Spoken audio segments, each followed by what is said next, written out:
So what is up mga ka-tech shop, no?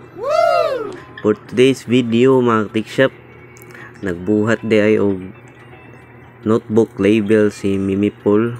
Daghan daw siya order, nagkabuang nagud siya edit mga ka-tech shop. So mo na yung gigamit mga tech shop, no? Nagamit na siya laptop, nag-layout siya sa mga notebook label. Niya daghan siya order mga ka-tech shop.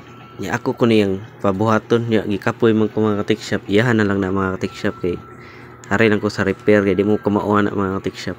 Charles. Nanindot kay siya mabuhat mga ka-tech shop. Niya barato ra ni mga ka-tech shop o mo-inquire ka, type lang kag sticker sa among mga post sa Facebook page and automatic mo reply ra dayon mi mga tech shop. And sa kadaghan na mag-order mga tech shop, amo na ning gitry na mong bugoy mga tech shop kay para puhon siya na siya tig edit ani nigdako ani niya. Kay lisod na sa kay magsige na siya higda. Dapat ka mao na siya mo edit. Amo na siya gi-practice mga tech shop. Kay puslan man mangilog kag cellphone, mangilog kag laptop, ikaw na mo pa-editon po ha.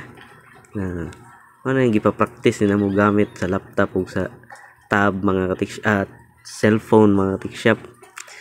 So mo to mga tech shop, no? If na may mga inquiries sa Facebook page, pwede ra mo type og sticker, pwede ra jersey, pwede ra repair, anything a keyword nga inyong i-inquire, mo reply ra dayon mi mga tech shop. Alright.